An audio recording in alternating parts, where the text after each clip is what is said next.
नमस्ते दोस्तों, welcome back to the SAP MM simplified channel. तो आज हम बात करने वाले हैं master data in SAP MM. तो मास्टर डेटा क्या होता है, उसका यूज कैसे होता है, अगर मास्टर डेटा होता ही नहीं तो हम क्या ट्रांजेक्शन कर पाते हैं। तो बहुत सारे फ्रेशर्स होते हैं तो उनको ऐसा लगता है कि मास्टर डेटा सिर्फ डेटा एंट्री है, पर एज अ फंक्शनल कंसल्टेंट आप जब काम करते हो तो आपको इशू जब आते हैं कोई, तो सबसे पहले हमें मास्टर डेटा ही वेरीफाई करना पड़ता है कि मास्टर डेटा में कुछ इश्यू है क्या, मास्टर डेटा में हमने कुछ गलत डाला है, कुछ गलत अपलोड किया है, इसके वजह से वो इश्यू आ रहा है क्या। तो मास्टर डेटा बहुत इंपॉर्टेंट होता है, तो आज इसके कंसेप्ट के बारे में हम समझेंगे। तो सबसे पहले देखते हैं कि मास्टर डेटा क्यों जरूरी है, why master data we required in SAP MM और एनी एसएपी मॉड्यूल। ओके, तो फॉर एग्जांपल हम लोग जब बैंक में अकाउंट ओपन करते हैं, राइट, हम हमारे डॉक्यूमेंट्स देते हैं वन टाइम, आधार कार्ड, पैन कार्ड, वो डॉक्यूमेंट्स वहां सब सेव हो जाते हैं। तो अब जब भी आपको बैंक से पैसे ट्रांसफर करने हैं, ठीक है, आपके दोस्त को समझो पैसे ट्रांसफर करने, दोस्त ने आपको बैंक नंबर और आईएफसी कोड दिया, बस हो गया। उसमें आपको दोस्त से पैन कार्ड, आधार कार्ड, दूसरी कुछ डिटेल लेने की जरूरत नहीं है, क्योंकि वो सब चीजें पहले से ही मौजूद है सिस्टम में। इसलिए हमें ट्रांजेक्शन करना बहुत आसान हो जाता है। अगर वही समझो कि हर बार हमें मैन्युअल एंट्री करनी पड़ती, सब डिटेल्स करेक्ट ही होनी चाहिए, ऐसा होता मैन्युअल एंट्री करके, तो कितना मुश्किल होता वो काम। और उस केस में एरर होने के चांसेस ज्यादा है, मतलब पैसे दूसरे को ट्रांसफर हो जाते हैं, कुछ भी हो सकता है। पर वही अगर आपका डेटा फिक्स हो, खाली एक नंबर डाल के आपको सारा डेटा मिल जाए, इसके लिए हमें मास्टर डेटा जरूरी है। अगर दूसरा एग्जांपल समझना है, हम day to day daily use करते हैं जोमेटो, स्विगी, कुछ भी, तो उसमें हमारा एड्रेस सेव होता है, राइट। हम लोग वन वन टाइम में एड्रेस सेव करते हैं, फिर जरूरत होगी तो चेंज करते हैं, जैसे कि फ्लैट नंबर चेंज कर दिया, अगर आपके दोस्त और आप एक ही अपार्टमेंट में रह रहे हो, कभी उसके घर पे मंगाना है, तो हम लोग खाली फ्लैट नंबर चेंज कर सकते हैं, ठीक है। तो हर बार हमें मैन्युअली जाके एड्रेस डालने की जरूरत नहीं होती, वन टाइम सेव हो गया, सेव, हमने खाली ऑर्डर कर दिया, प्लेस ऑर्डर, जोमेटो अपने आप, स्विगी अपने आप मास्टर डेटा से जो भी डेटा सेव है, एड्रेस सेव है, वहां से ऑर्डर कर देगा। वैसे एसएपी में है। देखो पहला एग्जांपल, विदाउट मास्टर डेटा हम लोग पीओ क्रिएट कर रहे हैं, ठीक है, हमें मटेरियल डिस्क्रिप्शन मैन्युअली डालना है, उसके स्पेसिफिकेशन डालने हैं, उसका यूनिट प्राइस डालना है, ठीक है। अगर इसमें कुछ गलत हो गया तो पूरी प्रोसेस आगे की गलत होगी। गलत पीओ वेंडर के पास गया, गलत नाम से, गलत स्पेसिफिकेशन से, तो वेंडर हमें मटेरियल गलत भेजेगा। तो फिर हम लोग वापस उसे बोलेंगे भाई तूने गलत मटेरियल भेजा, इनकंसिस्टेंट रहेगा, प्राइस में ऊपर नीचे होगा, बोले वेंडर बोलेगा भाई मैंने ये नहीं बनाया था, ये प्राइस के लिए नहीं बोला था, हमने बना दिया। तो ये सारी बहुत सारी डिफिकल्टीज होती है, ठीक है, अगर हर बार सेम ही मटेरियल हम मंगा रहे हो दो अलग वेंडर से, ठीक है। अगर रिपोर्टिंग में हम देखें तो एक स्पेसिफिकेशन अलग है, दूसरा स्पेसिफिकेशन में से कुछ भी इनकंसिस्टेंसी होती है अगर मास्टर डेटा ना यूज करे तो। वही देखिए, अगर दूसरा एग्जांपल में हम विद मास्टर डेटा बना रहे हैं, ठीक है, हमने पूरा मटेरियल मास्टर बना दिया भाई, उसका मटेरियल का स्पेसिफिकेशन क्या है, उसका डिस्क्रिप्शन क्या है, उसका नाम क्या है, उसकी यूनिट प्राइस क्या है, और हर टाइम हम लोग वही यूज करेंगे। जब भी हम पीओ बनाएंगे हम लोग विद मास्टर डेटा का जो एग्जिस्टिंग डेटा है वही हम लोग यूज करेंगे। हाँ, अगर उसकी प्राइस बदली जाए, कुछ उसके स्पेसिफिकेशन बदल जाए, हम वो मास्टर डेटा में अपडेट कर सकते हैं, ठीक है। One time activity like it's kind of a static data, तो वो हम लोग यूज कर सकते हैं। अगर वही ना होता तो हमें रिपोर्टिंग के लिए इशू, एरर्स आने के चांसेस बहुत ज्यादा होते हैं। तो इसलिए एसीपी में मास्टर डेटा बहुत जरूरी है। इस सेंट्रलाइज डायग्राम की हेल्प से हम समझते हैं कि मास्टर डेटा होता क्या है। तो एसीपी में अलग अलग मॉड्यूल्स रहते हैं, MM, SD, FI, PP, QM.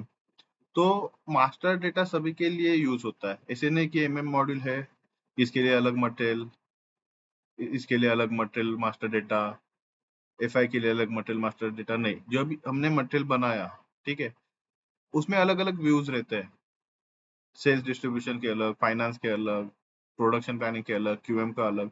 तो हम लोग वन टाइम ही वो डेटा सेव करते हैं और हर एक मॉड्यूल के लिए यूज होता है वो, ठीक है, इंटीग्रेटेड मॉड्यूल के लिए।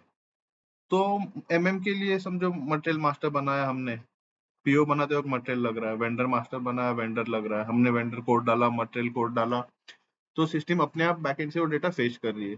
जैसे सेल्स एंड डिस्ट्रीब्यूशन में कुछ सेल्स ऑर्डर बना रहे हैं, उधर भी मटेरियल लगता है, तो उधर मटेरियल अपडेट किया, सेम मटेरियल, तो मटेरियल अपडेट किया, तो वहां से जो भी हमने क्रिएट किया है मटेरियल मास्टर डेटा, वो वहां पर भी सेल्स ऑर्डर में भी अपडेट हो जाएगा। सेल्स ऑर्डर के लिए हमें लगता है कस्टमर, तो हमें कस्टमर मास्टर डेटा भी बनाते हैं। तो जो भी वन टाइम एक्टिविटी है बनाते हैं, उसके जो नाम, एड्रेस, उसके बैंक डिटेल्स, उसके लोकेशंस, वो सब डेटा सेल्स ऑर्डर में अपने आप आ जाता है। पर कब, जब हम material customer master data maintain करें तो, ठीक है। वैसे ही फाइनेंस के लिए हो गया, अलग अलग रिपोर्टिंग रहती है, जीएल अकाउंट रहते हैं, प्रोडक्शन प्लानिंग के लिए रहता है। तो मास्टर डेटा वो डेटा है जो कोई भी ट्रांजेक्शन करने के लिए हमें यूज होता है। पीओ बनाना है, सेल्स ऑर्डर बनानी है, वो ट्रांजेक्शनल डेटा हो गया। और विदाउट मास्टर डेटा हम ट्रांजेक्शन रन नहीं कर सकते। अब आते हैं सबसे इम्पोर्टेंट पार्ट पर, एसएपी एमएम में कितने टाइप्स के मास्टर डेटा होते हैं, ठीक है। Material master, vendor master, purchase info record, source list, quota arrangement, service masters, और भी होते हैं। पर ये सारे जितने अभी इस इमेज में शो हो रहे हैं वो इम्पोर्टेंट है। अगर आप इसके सारे कंसेप्ट क्लियर कर देंगे तो आपको जॉब करने में एज अ फंक्शनल कंसल्टेंट आपको कभी दिक्कत नहीं आएगी। आपको इसके कंसेप्ट क्लियर हो गए तो आप कौन से भी इशू विदाउट एनी हेल्प आप रिजॉल्व कर सकते हो। तो इसका देखते हैं वन बाय वन क्या होता है। जैसे कि मटेरियल मास्टर क्रिएट करने के लिए MM01 टी कोड यूज होते हैं। मैंने सारे टी कोड लिख दिए ऊपर, ठीक है। क्रिएट करने के लिए MM01 यूज होता है मटेरियल मास्टर। तो मटेरियल मास्टर में क्या होता है, मटेरियल की सारी इंफॉर्मेशन, मटेरियल कौन से टाइप का है, उसका नाम क्या है, उसका डिस्क्रिप्शन क्या है, उसका अगर कुछ वेट है, हाइट है, तो वो सारी चीजें। फिर उसका अकाउंट कैटेगरी, अकाउंट वैल्यूएशन, कौन से अकाउंट के लिए पोस्ट हो रहा है, ये सारे डॉक्यूमेंट कौन से स्टोरेज लोकेशन में स्टोर होने वाला है। जैसे कि मैंने बोला था कि हर एक मॉड्यूल के लिए ये यूज होता है HTMM, तो हर एक के व्यू होते हैं और हर एक का अलग अलग डेटा होता है, ठीक है। फिर आते हैं वेंडर मास्टर में, या उसे अब ECC में हम उसे वेंडर मास्टर कहते थे। अब जैसे S/4HANA अपग्रेड करोगे तो आप बिजनेस पार्टनर उसको यूज करोगे। वेंडर मास्टर के लिए टी कोड है XK01 और बिजनेस पार्टनर के लिए BP। ओके, तो इसमें वेंडर्स की सारी डिटेल्स होती है, ठीक है। जैसे address, payment terms, contact info, banking, वो सब होता है। फिर आते हैं परचेस इन्फो रिकॉर्ड पे, उसका टी कोड है ME11, ठीक है। परचेस इन्फो रिकॉर्ड में हम लोग वेंडर और उस स्पेसिफिक मटेरियल का हम लोग रिलेशन सेट करते हैं। जैसे कि वो वेंडर वो मटेरियल कितने प्राइस में देगा, ठीक है, उसका डिलीवरी टाइम क्या होगा, उसमें अलग अलग कंडीशंस क्या होगी, तो वो सब हम परचेस इन्फो रिकॉर्ड में मेंटेन करते हैं। फिर आता है सोर्स लिस्ट। तो सोर्स लिस्ट क्या होती है, एक मटेरियल हम एक प्लान में दो तीन अलग वेंडर से मंगाते हैं, तो वो हम लोग सोर्स लिस्ट क्रिएट करके हम लोग सिस्टम में चेक कर सकते हैं कि भाई उस पार्ट के लिए कितने वेंडर अवेलेबल है हमारे सिस्टम में, तो उसके लिए सोर्स लिस्ट का यूज होता है। फिर कोटा अरेंजमेंट, कोटा अरेंजमेंट ऐसा होता है कि हम एक पर्टिकुलर मटेरियल 4 अलग वेंडर से मंगाते हैं, पर किसी से हम 100% नहीं मंगाते। किसी से 20%, किसी से 30%, किसी से 40% और किसी से 10%। वो बिज़नेस के ऊपर डिपेंड रहता है।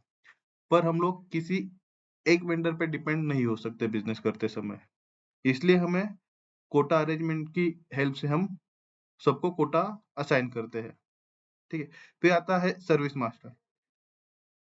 सर्विस मास्टर जो हम सर्विस प्रोक्योर करते हैं, जैसे एसी क्लीनिंग हो गया, जो भी मेंटेनेंस के काम है, एसी क्लीनिंग हो गया, ठीक है। पंप रहेंगे तुम्हारे मैन्युफैक्चरिंग यूनिट में, तो पंप का मेंटेनेंस, HVAC का मेंटेनेंस, तो वो साल में 2-3 महीने में, 6 महीने में एक बार होता है।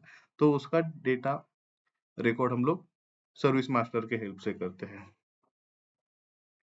हमने मटेरियल टाइप देखे, अब उसका यूज कैसे होता है एसएपी में, उसको समझने का ट्राई करते हैं। जैसे कि हमने परचेस रिक्विजिशन बनाया, ठीक है।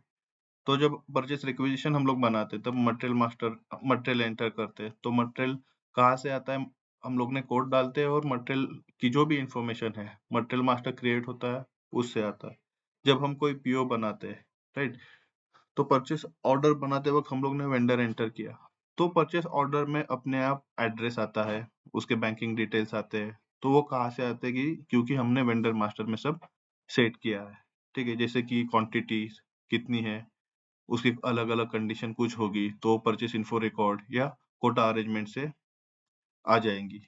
फिर जब जीआर करते हैं तब उसका स्टोरेज लोकेशन, ठीक है, उसकी क्वांटिटी वो सब डेटा पीओ से आ जाता है, ठीक है। फिर जब इनवॉइस आता है, पेमेंट आता है, तब प्राइस मटेरियल की क्या है, इनवॉइस कितने का है, कितनी क्वांटिटी रिसीव की है, वो सारा डेटा हमें एक दूसरे से लिंक हुए हुए डॉक्यूमेंट से मिलता है। तो दोस्तों ये था मास्टर डेटा का कंसेप्ट, ठीक है। तो अलग-अलग बेनिफिट्स होते हैं बिजनेस के। मास्टर डेटा से हमें ऑटोमेशन कर पाते हैं, कंसिस्टेंसी मिलती है और एक्यूरेट रिपोर्टिंग मिलती है। ओके, होप आप सबके कंसेप्ट क्लियर हो चुके होंगे। तो अगले वीडियो में हम मटेरियल मास्टर कैसे क्रिएट करते हैं सिस्टम में, एसएपी में, वो देखेंगे with the help of MM01 T code. अगर आपको ये सिंप्लीफिकेशन अच्छा लगा हो तो वीडियो को लाइक करें और चैनल को सब्सक्राइब करें। मिलते हैं अगले लेसन में। Happy learning.